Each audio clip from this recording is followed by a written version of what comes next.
أنفسنا ومن سيئات أعمالنا من يهده الله فلا مضل له ومن يضلله فلا هادي له وأشهد أن لا إله إلا الله وحده لا شريك له وأشهد أن محمدا عبده ورسوله صلى الله عليه وعلى آله وصحبه وسلم تسليما كثيرا. يا أيها الذين آمنوا اتقوا الله حق تقاته ولا تموتن إلا وأنتم مسلمون. يا أيها الناس اتقوا ربكم الذي خلقكم من نفس واحدة وخلق منها زوجها وبث منهما رجالا كثيرا ونساء واتقوا الله الذي تساءلون به والأرحام إن الله كان عليكم رقيبا. يا أيها الذين آمنوا اتقوا الله وقولوا قولا سديدا يصلح لكم أعمالكم ويغفر لكم ذنوبكم ومن يطع الله ورسوله فقد فاز فوزا عظيما. أما بعد فإن أصدق الحديث كتاب الله سبحانه وتعالى وخير الهدي هدي محمد صلى الله عليه وسلم وشر الأمور محدثاتها وكل محدثة بدعة وكل بدعة ضلالة وكل ضلالة في النار ثم أما بعد.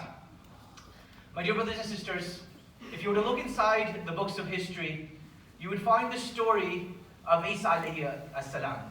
And this story in particular that I want to share with you, I want to emphasize that it's not a hadith from the Prophet sallallahu alaihi wasallam, but rather it is a story that is mentioned in our books of history. And the story goes as follows, that Isa alayhi salam one day is out with his companions, and he sends one of his companions into a village and says, go and get some food for us. And he gives him enough money to get 3 loaves of bread.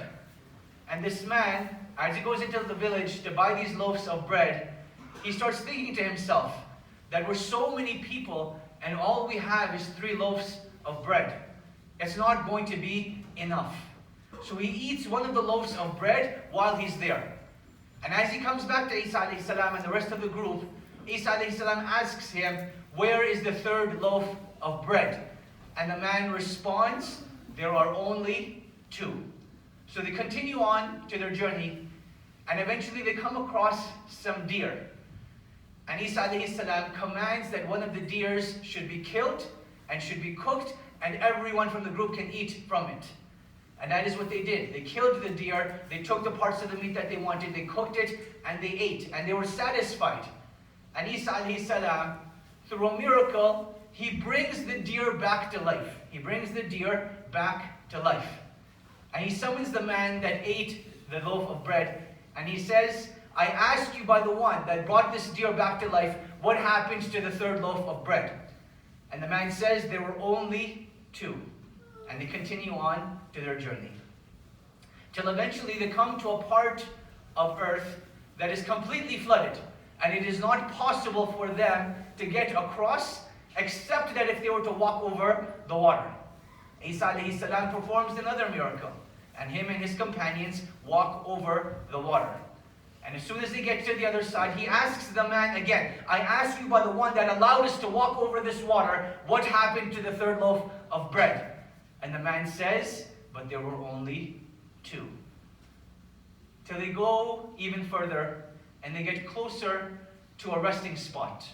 And as they sit down in this resting spot, Isa alayhi salam starts making mountains of sand. He makes these mountains of sand, and he turns those mountains of sand into gold. And he summons the man again. And he says, one of these mountains of gold is for me. One of these mountains of gold is for you. And one of the mountains of gold is for the man that ate the 3rd loaf of bread. And the man thinks a little bit, and he says, I was the one that ate the 3rd loaf of bread. So Isa alayhi salam says, then all 3 of these mountains are for you, you can take them. And him and his companions went on his way, and they left this man with his 3 mountains of gold. And this man, now sitting with his 3 mountains of gold, starts thinking about all the amazing things that he can do. Perhaps buy a house, perhaps start a business, perhaps buy a camel and do many other things. And that is what he gets asphyxiated on. But coming by were 3 robbers. And 3 robbers see this man in isolation with 3 mountains of gold. They think to themselves, what an easy target. So they kill this man, and they each take a mountain of gold. And they too got hungry. So they sent one of the men into the village to go and get some food. That man that went into the village to get some food this time, he poisons the food, so that when he goes back, he can have all of the mountains of gold to himself. And the two companions that he left behind, they too started plotting. They said, when he comes back, we're going to kill him, and we're going to split the third mountain amongst ourselves. So as soon as that man came back with the food, they killed him. And they started rejoicing over the third mountain of gold. But as they started eating that food too had been poisoned. And they too ended up dying. And eventually Isa alayhi salam, on his way back from his journey with his companions, he sees these 4 men dead. And he sees the 3 mountains of gold. And he says, this is the life of this world. This is the life of this world. My dear brothers and sisters, while this story has many, many lessons, one of the lessons I want to extract on and make the focus of today's khutbah is greed. We as human beings have been created with an element of greed, and that greed eventually gets nurtured into something disastrous. Now what I want to focus on is, why did Allah subhanahu wa ta'ala create us with an element of greed already inside of us? From a psychological perspective, human beings need greed to survive. Because if they didn't have greed for themselves, they would have given away all of their resources and everything that they had, and they would have ended up destroying themselves. So part of that greed is a survival instinct. Another element of this greed is progress. Because you can imagine a civilization that had no goals and ambitions, that was apathetic, that was complacent, that was satisfied with where it had reached. It wouldn't long for anything further. So that element of greed, of wanting more and wanting to progress and go even further, it developed a civilization and allowed us to go even further. So that is the part that is naturally innate inside of us. And those elements are actually good things. Survival is good. Developing and progress is good. But let's talk about the part of greed that gets developed that isn't so good. I want you to think about a child. This child is loved by their parents, and every semester, every quarter, they will come home with their report card. And this child has a sibling as well. This child is not as intelligent or as hardworking as their sibling. So when the report cards come, the child that does well and excelled in the report cards, their parents show that child extra love, extra care. Oh, what would you like? Let me get it for you.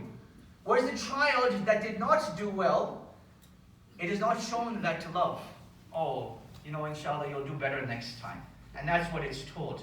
It's not given a hug, it's not shown any comfort, it's not consoled, it's not shown anything. But this child is taught that if I get good grades, I will be shown extra love. If I don't get good grades, I won't be shown that extra love. What does that develop? It develops conditional love, that I will only love you if you have an external source that I appreciate about you. So this young child ends up growing up with an inferiority complex, saying that I always need something outside of me to make me feel as if I'm valuable, as if I'm worth something. And that turns into people chasing after money. That turns into people wanting to progress in their jobs, to the highest levels possible, even if they have to sacrifice their families. That turns people into wanting cars and technology and everything else. And it all started because we didn't show that child love, because perhaps it wasn't as smart as the other children in our family. And that is how that greed is nurtured. That we train this child, we train individuals to think that if you have these external support systems that make you more valuable, perhaps you'll be respected, perhaps you'll be loved. So it starts with inconsistent parenting. It starts with abuse. And as they grow older, they lack self-esteem, they lack self-confidence. And then they find something that brings about that respect, that brings about that comfort, that brings about that love, and it fulfills that void that they have inside of themselves. But even greater, it creates a meaningless pursuit. That if I keep chasing this thing, eventually I might be loved. But the reality that we know that's not the case. We know that's not the case. So my dear brothers and sisters, let us try to understand this reality of greed even further. And I want to share 3 points with you. Number 1, we as human beings have been created as insatiable. Our desire cannot be satisfied. We get something, we will always want more. And that is why the Prophet ﷺ says that if the children of Adam were given one valley of gold, they would want a second.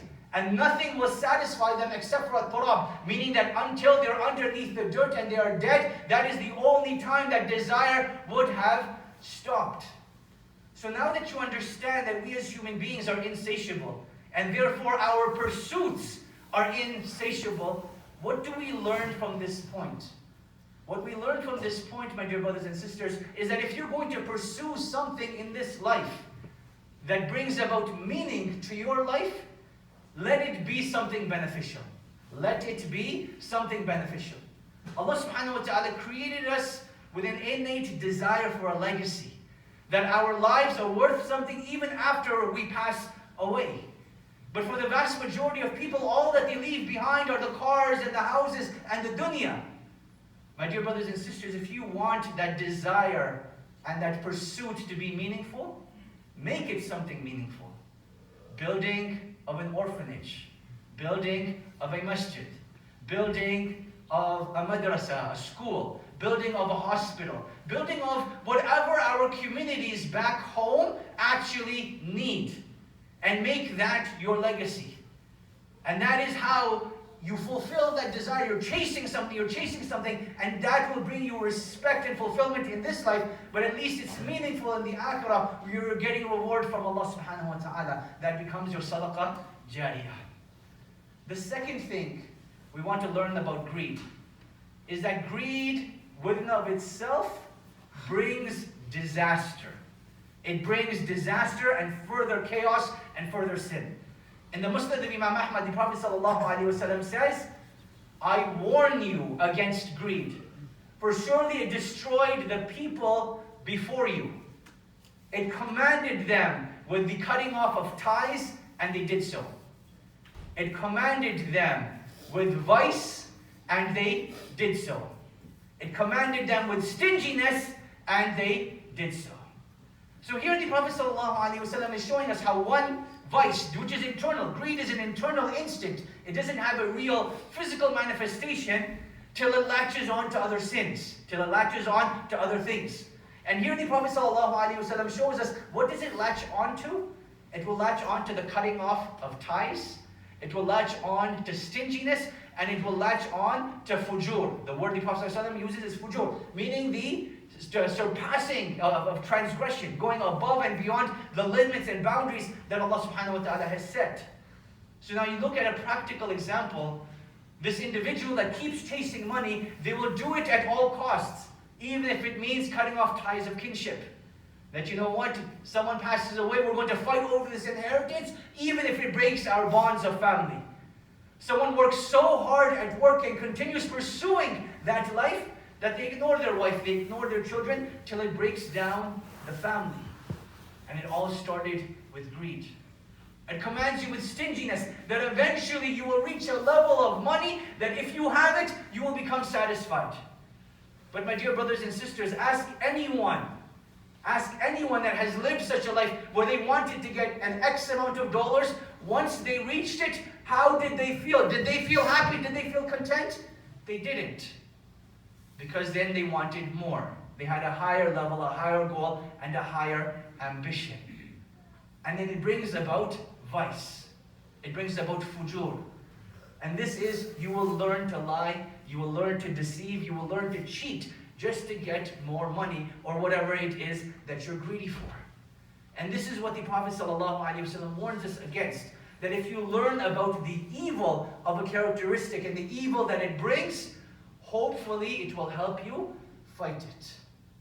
And the third and last point that I want to mention about greed. Allah subhanahu wa ta'ala, He tells us in Surah Al-Hashr, وَيُؤْثِرُونَ عَلَىٰ أَنفُسِهِمْ وَلَوْ كَانَ بِهِمْ خَصَاصَةٌ وَمَنْ يُوقَ شُحَّ نَفْسِهِ فَأُولَٰئِكَ هُمُ الْمُفْلِحُونَ. That there was a group of people that they used to give even when they themselves were in need. They used to give even when they themselves are in need. And Allah subhanahu wa ta'ala, He goes on to continue, and whoever is able to overcome their greed, then surely they are the successful people. Surely they are the successful people. My dear brothers and sisters, this is about none other than the Sahaba radiallahu anhum. and the Prophet ﷺ, that even when they themselves were in need, they used to give in the way of Allah subhanahu wa ta'ala. Because they realized that their satisfaction, their being content, it couldn't be achieved by anything external. It had to be by something internal. And internal satisfaction cannot be achieved if there is attachment to something physical outside. And this is where I want to give the example that we have all of these wonderful things that we need to survive in our lives. We need wealth, we need our families, we need these jobs, we need these houses. But when it comes to loving Allah subhanahu wa ta'ala and loving these things, where does the scale lie? Because once you recognize that all of these things are from Allah subhanahu wa ta'ala, you have to ask yourself a fundamental question. Do you love the giver or do you love the gift? And shaitan deludes us into forgetting about the giver and making us think that we have achieved all of these gifts by ourselves. So we end up loving these gifts without recognizing, without praising, without thanking the one that actually gave them to us. And this is what the Sahaba radiallahu anhum understood. That this possession that I have, that I love so much, even though I'm giving it away, it was never mine to begin with. Allah gave it to me as a trust. And when I share it with people, I let go of that attachment and I make room for the love of Allah subhanahu wa ta'ala. Whereas if I were to hold on to it, the only thing that my heart has room for are those things that are in my hand and the things that I can physically touch and have control over. But if you keep that physical connection, the room for the love of Allah subhanahu wa ta'ala will never grow. I pray that Allah subhanahu wa ta'ala purifies our hearts and makes us of those that are not greedy or stingy, and that Allah subhanahu wa ta'ala makes us of the generous. Allahumma ameen. Barakallahu li wa lakum fil Qur'an al-azim wa nafa'ni wa iyyakum bima fihi min al-ayati wa dhikr al-hakim. أقول قولي هذا واستغفر الله لي ولكم ولسائر المسلمين فاستغفروه إنه هو الغفور الرحيم.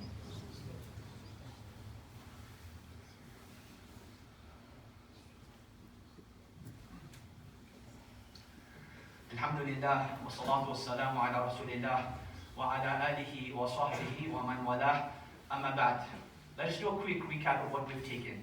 From the story of Isa alayhi salam, he teaches us the dangers of being greedy and how the consequences of greed are always evil. Then we also learned about 3 points about greed. That greed brings about further vice, it brings about the cutting off of ties of kinship, and it brings about stinginess.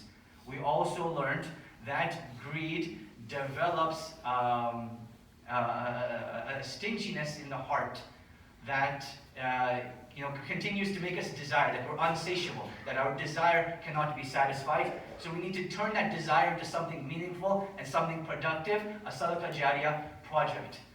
And then the third and last thing that we focused on is that you either have room in your heart for the things of this dunya, or you have room in your heart for the love of Allah subhanahu wa ta'ala. And you have to learn that all of these things are gifts from Allah subhanahu wa ta'ala. So when you let them go, you develop room in your heart for the sake of Allah subhanahu wa ta'ala. I want to conclude with a story from Surah At-Tawbah. And this story is a story that could be about any one of us, my dear brothers and sisters. That there were a group of people that said that, oh Allah, if you were to give us money, surely we would spend in your sake. So Allah subhanahu wa ta'ala gave them this money. Yet when they received this money, they became stingy, they became greedy, and they didn't spend in the way of Allah subhanahu wa ta'ala. So what happened to them? فَأَعْقَبَهُمْ نِفَاقًا فِي قُلُوبِهِمْ. That Allah subhanahu wa ta'ala punished them with hypocrisy in their hearts till the day of judgment. What is the relationship between hypocrisy and withholding from spending in the way of Allah subhanahu wa ta'ala? The Prophet sallallahu alaihi wasallam says, and this is a hadith that most of us, if not all of us, are familiar with, as-sadaqatu burhan, that charity is a proof. What is it a proof of, my dear brothers and sisters? It is a proof of your iman, that you believe in the promise of Allah subhanahu wa ta'ala, that when you spend, Allah subhanahu wa ta'ala will give you much, much more in return. That it will not decrease your wealth, that you will have much, much more ajr waiting for you in the hereafter, and that you will not go broke and poor. Therefore, it is a proof of your iman. Whereas when you withhold from spending in the way of Allah subhanahu wa ta'ala, it becomes a sign of hypocrisy. Now what's really interesting is that the same concept is further emphasized in which surah? Surah Al-Munafiqun. The very last verses of Surah Al-Munafiqun are about when the angel of death comes. And at that time people will say, let me go back and do a deed that will make me from the righteous. What is that deed?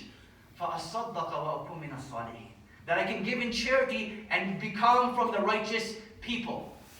So interestingly enough, Allah subhanahu wa ta'ala emphasizes the same concept at the end of Surah Munafiqun, that it is the hypocrites that will not spend in the way of Allah subhanahu wa ta'ala. Now my dear brothers and sisters, you may be thinking I'm going into a fundraiser. That's not the case. I'm just here to emphasize a simple point. That the believers, they allow their worldly possessions to reach their hands, but not reach their hearts. Whereas the hypocrites, the worldly possessions, consumed them wholly. And we want to make sure that we're from the believers. Where if Allah has given us wealth, it stays in our hands, but it doesn't reach our hearts. So much so that we destroy our families, that we end up lying, deceiving, and cheating, that we become stingy, that we don't want to spend in the causes of Allah. Understand the reality of this life, my dear brothers and sisters. We are just here temporarily. Allah subhanahu wa ta'ala has created a permanent abode for us, and that is Jannah. So if you long, if you desire, if you want to be greedy for something, be greedy for Jannah. Be greedy for the highest levels of Jannah. And you know how to get there. Continue to worship Allah until you reach that certainty. I pray that Allah subhanahu wa ta'ala makes us of those that know the reality of this life. That Allah subhanahu wa ta'ala makes us of those that long for Jannah more than they long for this dunya. And that Allah subhanahu wa ta'ala makes us of those that are from the inhabitants of Al-Firdaus. Allahumma ameen. Allahumma salli ala Muhammadin wa ala ali Muhammad.